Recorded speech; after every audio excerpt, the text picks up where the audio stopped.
This extended preview features clips from a long, upcoming episode on Alice Bailey, the New Age movement, and Alice Bailey's One World Religion. I'll also be talking a little about the New Age community of Findhorn, which Father Malachi Martin once described as the Vatican City of the New Age movement. Admittedly, there's some hyperbole there, but it's not without a grain of truth.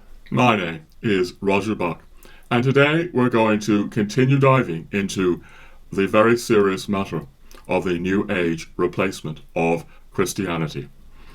More specifically, we're going to be looking at the seminal New Age community of Findhorn in Scotland, where when I was a New Ager, which I was for something like 20 years, I was a member of the Findhorn community in Scotland for getting on for 3 years. Oddly enough, I've also recently returned from Findhorn for a 2-week visit, and we're going to have a bit about that. We're also going to be going into the key New Age figure of Alice Bailey, who draws on Helena Blavatsky's Theosophy, but attempts to put, it seems to me, something like a superficial Christian gloss on Theosophy, in search of, what she, Alice Bailey, calls a New World religion, or a one world religion that will supposedly, embrace, all faiths, including Christianity.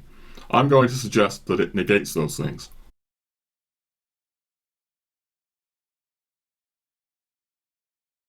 There's an American priest, Father Mitch Pacwa, who describes the New Age movement as, quote, a highly Americanized form of Hinduism. That is really a nutshell. Obviously, the truth is more complex. I might want to quibble slightly with Father Pacwa and say that it's more like a highly Americanized or Anglo-Americanized version of Buddhism. But you have here the same idea. A very Eastern spirituality has gone through the Anglo-American mill and come out with this really very peculiar New Age spirituality.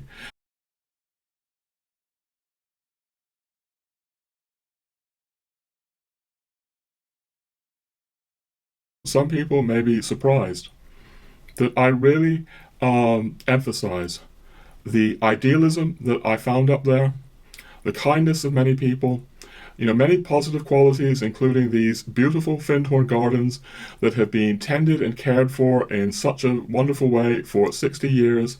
I want to say again, I am speaking about the New Age movement as an occult replacement for Christianity. I'm speaking about something very serious. But most of the people at Findhorn wouldn't recognize that.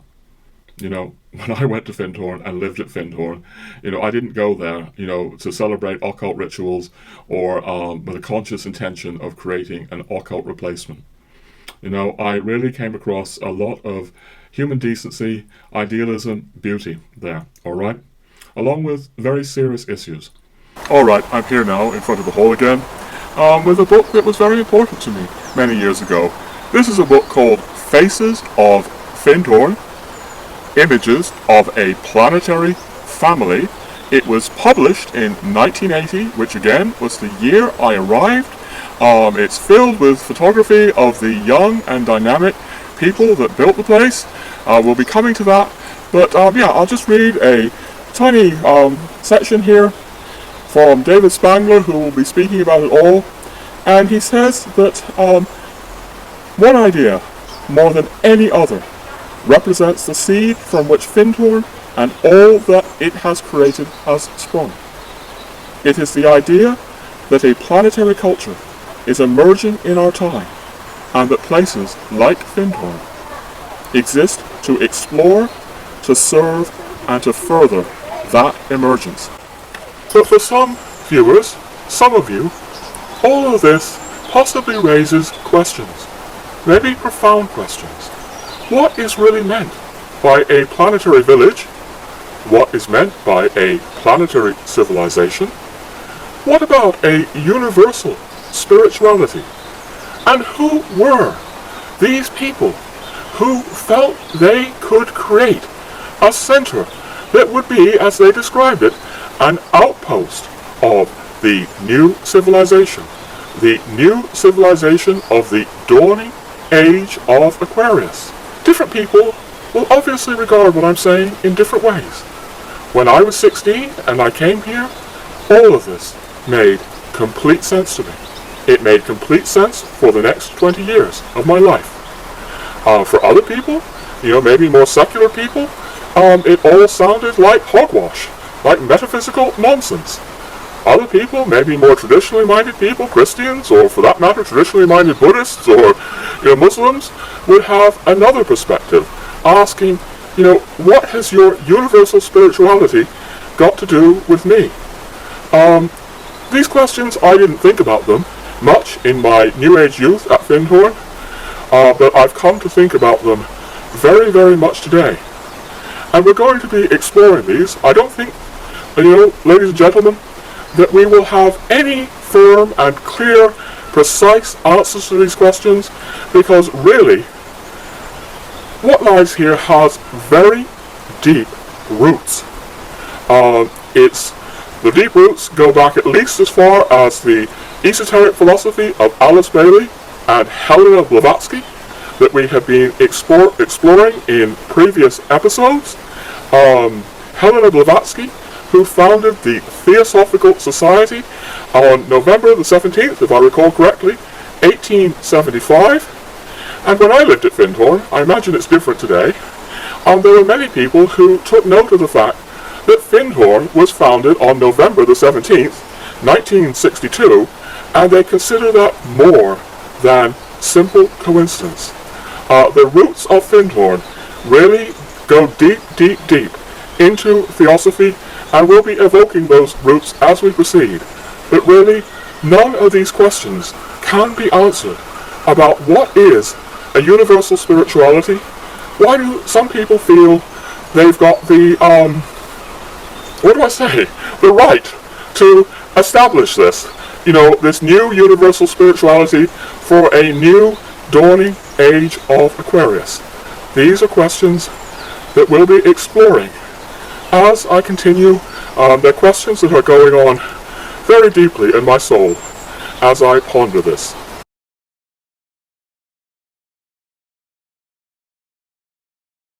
We can make real headway with these questions and supply some things that are real keys to how people could come to believe they were pioneering a new planetary civilization.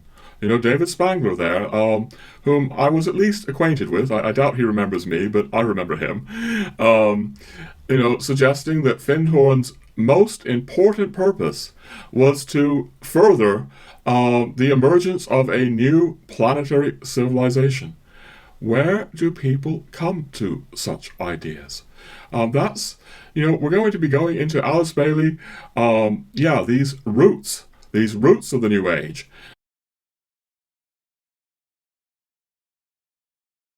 With Alice Bailey, we return, of course, to Theosophy. More precisely, we might say Neo-Theosophy. For Bailey's oeuvre represents a potent 20th century extension of Blavatsky. It takes Blavatsky's foundations, but it builds on these foundations considerably. I mentioned already, it actually gives them a kind of Christian gloss that you don't find in Blavatsky. There are certain people into Blavatsky that say, well, no, Bailey has, turned Theosophy into something Christian. I consider that absurd, but you will find Blavatsky purists who say that. What to say of these books? They cover some 10,000 pages in dense prose, which is by no means stupid or naive. So much New Age channel books are stupid or naive. Here, they differ from many New Age writings. They possess immense, if dangerous, sophistication.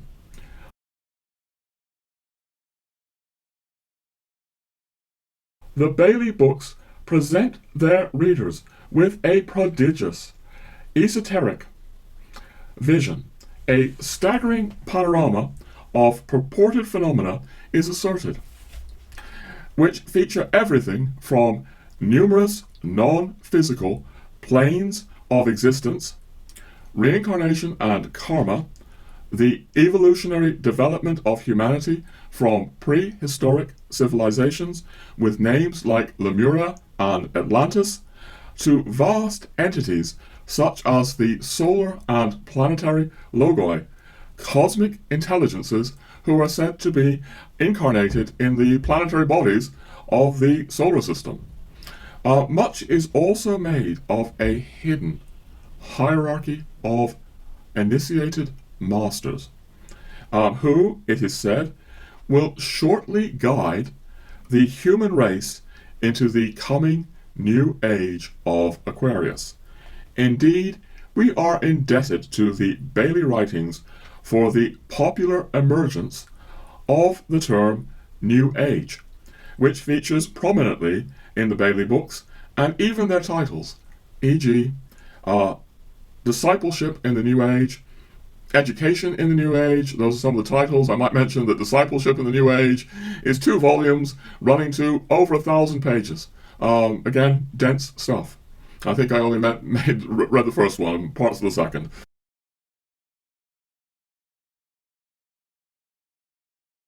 Maybe I just say this before moving on, ladies and gentlemen. Our Lord said, "Judge not, that ye be not judged." It's not up for us to judge these people, especially people who I can see genuinely believe that they are trying to do something to help humanity in this time of terrible crisis. The New Age is, in part about the crisis of materialism. It works out in a very different way than the church. Some people will think I'm being very, very soft on here. That I'm not seeing the very grave and serious problems. I assure you, I am seeing the grave and serious problems, I think like never before. But I believe in the approach that I've taken in my books, which, have the title The Gentle Traditionalist. At times I feel like, maybe earlier in this video series, it's hard to actually change the earlier videos now, that I haven't been gentle enough. Really, my approach is to say that there is something very, very, very serious going on here. Something heartbreaking. Something tragic. It's a bit like multiculturalism. There are people that believe in multiculturalism, that even have it as an ideal without really realizing that multiculturalism actually destroys the cultures that it is, supposedly about embracing. Many people are lost in this notion. They really think that they are doing something multicultural, embracing all cultures. And they don't really see that maybe something much darker is at work.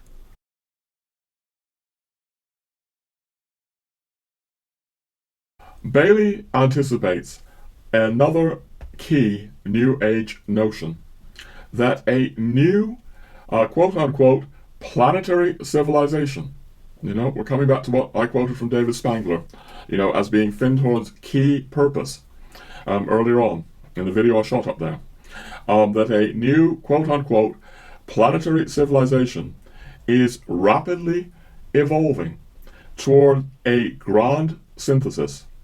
This great synthesis will unite religion, science, and philosophy. Bailey has none of the Christian concern about syncretism. All religions will be fused into a new world religion.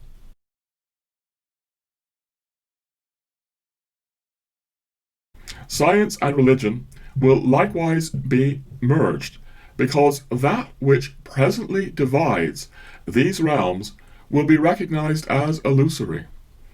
Humanity will also achieve a staggering higher consciousness, in which its present divisions will likewise stand revealed as nothing but illusory separation. Clearly, Eastern syncretic Theosophy throws down the gauntlet before Christianity here. It hardly needs saying that Christian faith is rendered obsolete by these claims. Indeed, Bailey predicts the age of Christianity is more or less finished. For her, illusory separation, quote unquote, illusory separation, the illusory separation between all religions and peoples, and Christianity, these belong to the outgoing age of Pisces, so called.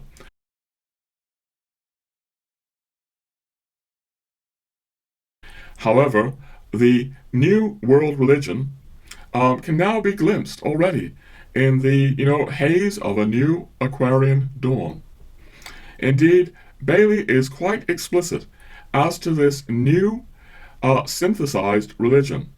Easter, for example, will still be celebrated in her one world religion, though its greatest festival will be Wesak, the Buddha's birthday, also the day that he died and was enlightened. A new group of world servers, this is an Alice Bailey term, a new group of world servers will give birth to the new religion, amongst whom will appear the initiated masters of old, reincarnating amongst the youth of today. Many students of Alice Bailey assume they belong to this new wave of initiates. The colossal optimism of Bailey's Aquarian New Age should be apparent by now. Moreover, the notions of the masters ushering in an astonishing new era of expanded consciousness allows little sympathy for today's heartbreaking problems. Yeah, I'm going to come to that in a minute. There is this strange impersonal detachment, as you're about to hear, in the Alice Bailey works about human suffering. But before we go into that, I want to say that this helps explain what I said at the film footage, shot up at Findhorn, where I said, how could these people believe that this little place, in the north of Scotland, remote north of Scotland, could be an outpost of a new planetary civilization? And the answer, ladies and gentlemen, has a lot to do with what I've been quoting you from Alice Bailey. Because, in my view now, the Alice Bailey books foster this spiritual elitism, where people, believe that they are initiates being guided by the hidden masters in the Himalayas, channeling these masters, and they believe that they're an elite. And this incredible optimistic vision of Alice Bailey that it's all going to happen. We're headed towards this one world religion. We're headed towards this, multicultural synthesis of all religious approaches. The language has changed a bit, but it's the same core ideas. And indeed, David Spangler was still very much speaking about Findhorn as an outpost for the new planetary civilization. It's a direct continuation of so much in the Alice Bailey books. At this point, a small interjection. I remind you that this preview is but a disjointed assembly of clips. It necessarily lacks a certain amount of context. One thing I stress is that my primary focus here is Alice Bailey and Findhorn's roots in the past. As I will be saying in the episodes to come, the Findhorn I found today is really quite different, with far less focus on its esoteric origins. Once again, I was moved by the genuine idealism of the people I met there, who seemed to know little indeed about Alice Bailey.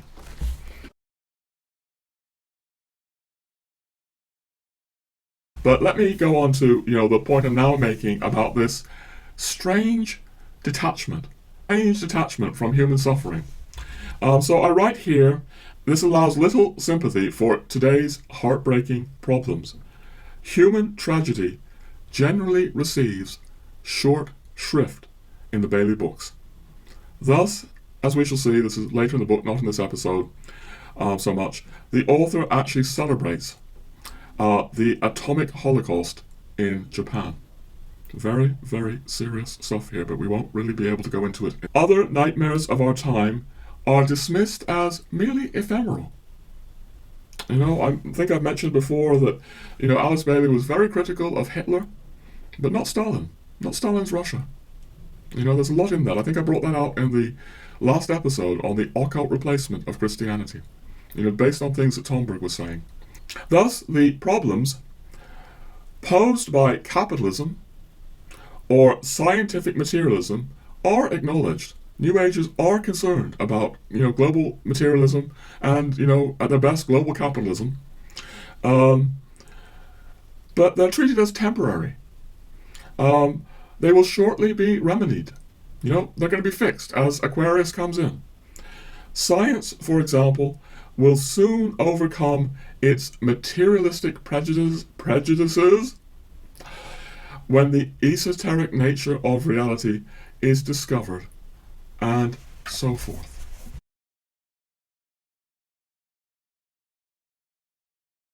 The whole kind of theme in the Alice Bailey books, and Blavatsky, is that the West, this is particularly Blavatsky, the West has messed everything up.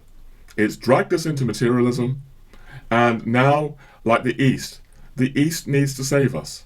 And Alice Bailey is giving a message that masters from the East, mainly from the East, not all of them, are now going to save the West, save the world, by ushering in this grandiose vision, negating Christianity, Christianity as it has been traditionally known, replacing it with some kind of strange Christian gloss about Christ consciousness, which you now have, Oprah Winfrey and all kinds of people broadcasting around the planet.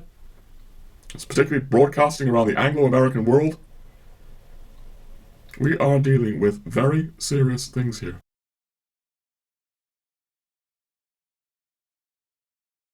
Look, before continuing here, there's a painting called Buddha the Conqueror, I think, by the theosophical artist Nicholas Roerich that I used in the last episode. I'm going to bring it up here as well. And I'm bringing it up here because Nicholas Roerich's theosophical Eastern art conveys something of this spirit, of this Eastern detached sage, lost in contemplation. We featured Valentin Tomberg speaking about the spiritual adultery of substituting Christ crucified with an Eastern sage deep in meditation. This art expresses some of the theosophical spirit that I'm getting at here. Having studied thousands of pages of Alice Bailey's writings, I offer you my opinion, lector, that none of this is charlatanism, pure and simple. Rather, something far more tragic, disturbing, far more disturbing, is on offer here. For it was said, and not without a certain foundation, I think, that these writings were not simply the work of the Englishwoman Alice Bailey. Rather, they were said to be telepathically dictated by one of the same Eastern masters Blavatsky had identified earlier during the 19th century. This was said to be the Tibetan master Dwal Kul, often abbreviated to DK.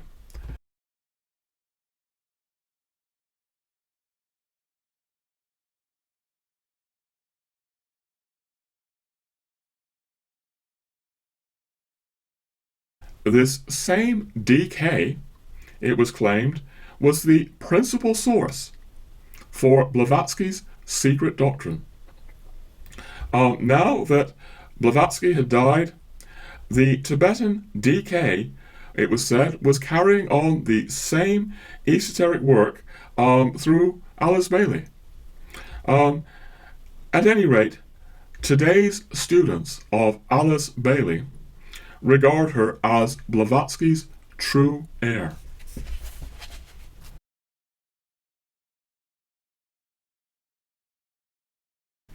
Still, there are differences between the secret doctrine in the 19th century and the Bailey corpus. For our purposes, a certain shift can be seen regarding Christianity. With Blavatsky, Christianity is excoriated, condemned, in very hateful terms. With Bailey, the approach is much more subtle. Christianity is allowed for, but only as it is redefined by Alice Bailey. You can have a Christianity of Christ consciousness. You can even celebrate Easter, although we say that Buddha's birthday is of higher significance. But the Christianity that Alice Bailey is speaking about is not the Christianity of the Church. It's aiming to replace the Christianity of the Church. Thus, the Jesus who died on the cross is recast in the Bailey writings as simply an imperfect initiate of the third degree. Alice Bailey had various degrees of initiation, and some of the masters were up at the fourth, fifth, or sixth degree of initiation, but Jesus was a lower down third degree initiate. Although active study of Bailey's Theosophy had receded at Findhorn by 1980, when I first visited, age 16 again, her enduring legacy pervaded the place. The dawning age of Aquarius, for example, was taken completely for granted at Findhorn. Just obvious, of course it's happening. People spoke of the Christ, not Jesus. And they thought more in terms of, the quote-unquote higher self than God. Few would have had any problems with the notions of hidden initiates and masters. Maybe not everyone completely believed in them or was completely trying to channel them. No, not at all. But this would have just been common currency at Findhorn at that time. The idea of a transcendent, universal, spiritual path reigned, which, like Alice Bailey's New World religion, was expressed, of course, by New Age spirituality. We New Agers have the New World spirituality of the future. Those Christians are stuck in the age of Pisces. Even if it wasn't always put like this was certainly the mentality that went into me as a young man. Had anyone at Findhorn ventured the opinion that Findhorn's approach represented a forerunner to Alice Bailey's New World religion, few, if anybody, would have blinked an eye.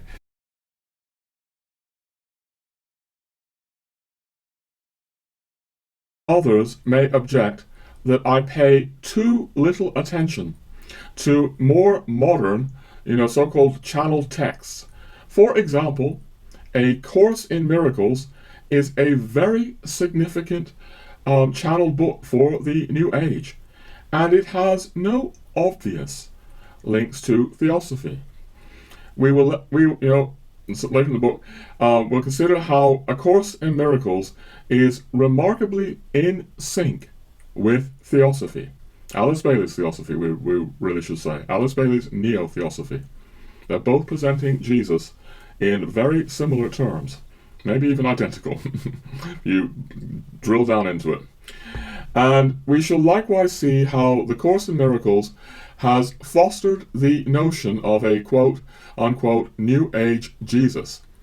Here is to say, a non-suffering, detached Jesus who once happened to be temporarily inhabited by the quote-unquote Christ consciousness.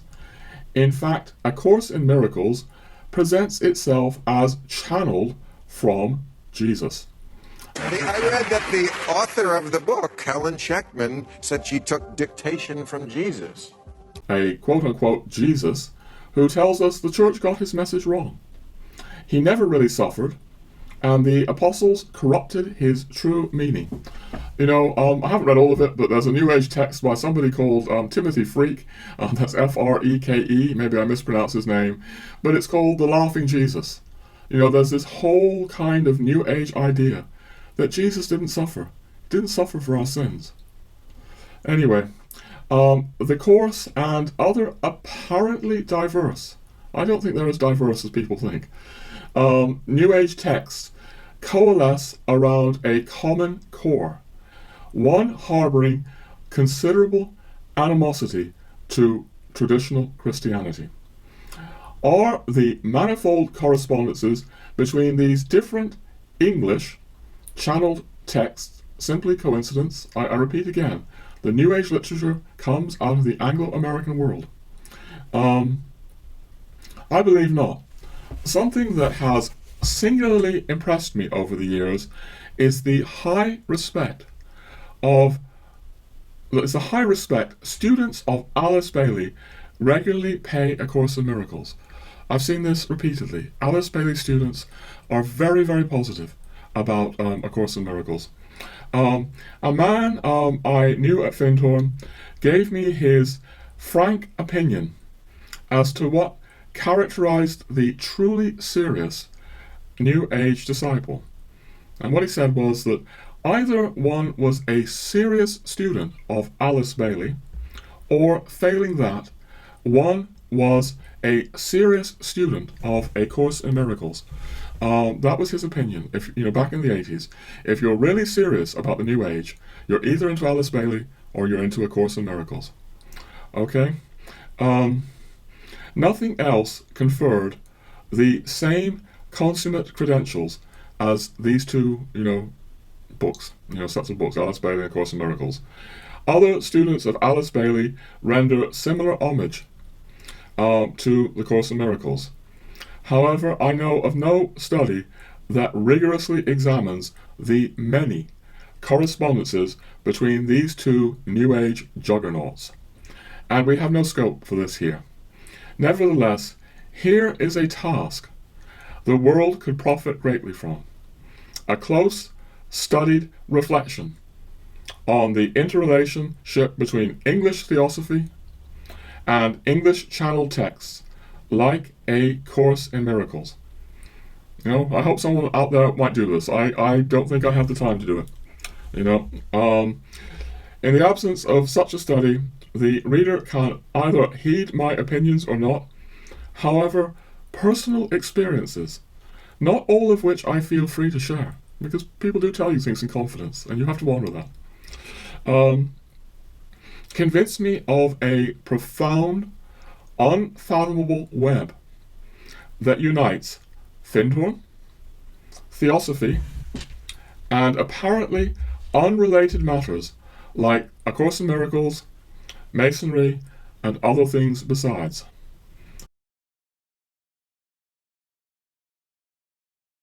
I want to be speaking a little bit there for some of my, Irish viewers, because yes, really my heart is very torn open, by the Irish dimension here.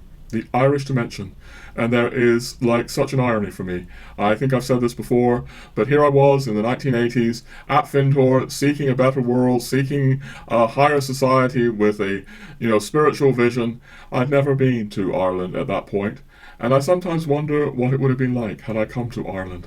I would have encountered a society that was much more poor in material terms, also much less capitalistic.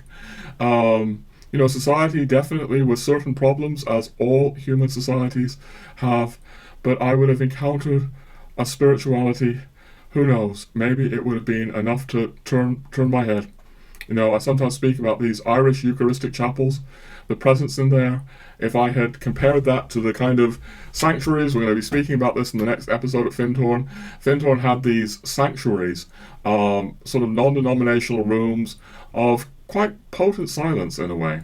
But the silence in a Eucharistic chapel in Ireland is very different. But yeah, my heart is ripped open when I see that this thing that I devoted, a good 20 years of my life, if not more to, is actually now eating away at the core of everything I find precious in Ireland.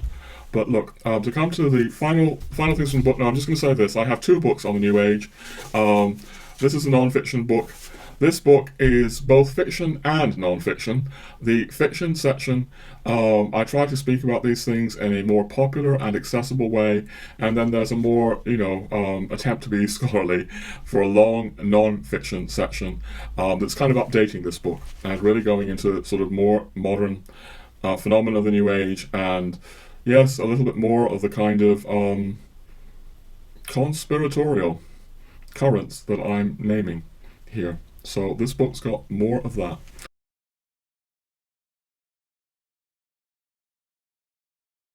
But okay, to come to the final section that we're going to read here, I'm really speaking about the problem of memory. Things confided to me in my youth that, I'm not really always sure that I'm justified in repeating. There's a lot here in the book that I do feel justified in repeating. There's a lot here in the lines themselves. Some of it's between the lines, also in the other book, between the lines. But let's just read the final section here about how my memories of Findhorn and the New Age shape what I'm saying here. Yes, I have many memories which personally convince me of what I say here, even if they offer only circumstantial evidence. You can't prove any of this to you, ladies and gentlemen. Still, there are a few memories I do feel free to share. Here is just one. Peter Caddy finds me, age 23 perhaps, working alone one afternoon at Findhorn. Peter and I start talking, and somehow the subject of DK comes up. The Theosophical master Coulombe that Alice Bailey was said to channel. And Peter gets excited. I really recall him getting excited. My speaking about Alice Bailey's alleged master, the master Coulombe, because somehow he latches onto the idea that I too am channeling this Tibetan. I have said nothing of the sort, but perhaps the prospect is so exciting for Peter that he gets carried away. Here at Findhorn, another person, like Alice Bailey, is in direct contact with the Master Coulombe. Perhaps I will be the source of a new revelation. I don't know how he got this idea. I wasn't saying that. I was saying I was seriously studying Alice Bailey. Misheard me, I guess. But no, I tell Peter, he has got it wrong. I am only reading Alice Bailey. Peter then appears to lose all interest in me and moves on. And here is another Findhorn memory. I am sitting at a large gathering in what is called the Universal Hall. You saw the Universal Hall behind me in that footage at Findhorn that we shot earlier. But in this meeting in the Universal Hall, a respected Findhorn elder has risen to speak. His background is evidently both ecological and anti-nuclear. But this elder explains he has had a need to rethink. For recently, he has been forced to consider the immensely high praise that Bailey gave to the advent of nuclear fission. Indeed, Bailey went so far as to extol the dropping of the bomb on Japan as an event of the greatest magnitude and wonder. For her, it's incredible. You wouldn't believe, we'll come to it in another episode, how spiritually important she sees the dropping of the bomb. Another episode. Maybe on Alice Bailey's One World Religion. Now, I do not recall the elder's exact words, the man who was, anti-nuclear, but to my memory, his message is clear. Alice Bailey has spoken. The case is closed. This elder must now revise his anti-nuclear stance. Even the bomb must be good. Alice Bailey said so. Looking back on this and more, Alice Bailey would appear to possess the highest dogmatic authority, even whilst her followers dismiss religion. Indeed, Bailey becomes more infallible than the Pope. And papal infallibility is of course very, very limited, restricted to the rarest of instances. I really do feel this, ladies and gentlemen, with the people that I've known into Alice Bailey. It has become a dogmatic religion for them. And all the while, they're saying that religion is passé. It's outmoded with the age of Pisces.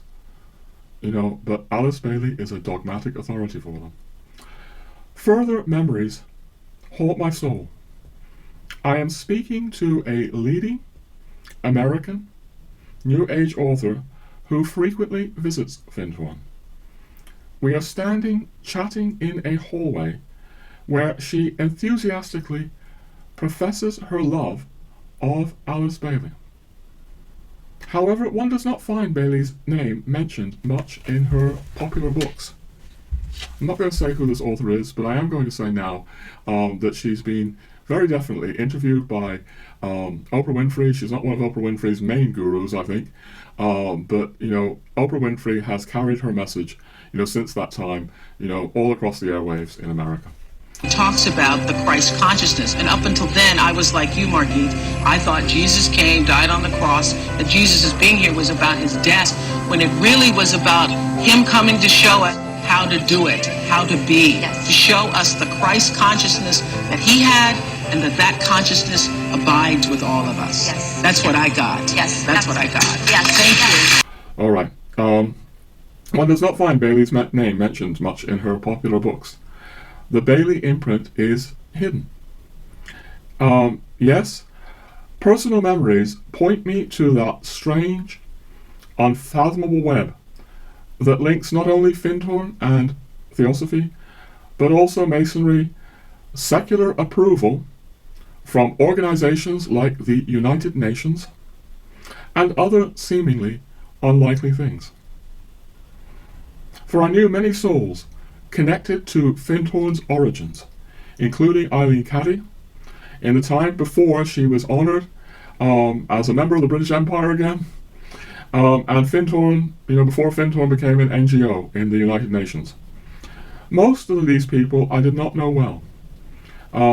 I did know well people who were close to the key people, I should say that. Still, I heard things that now weigh on my heart.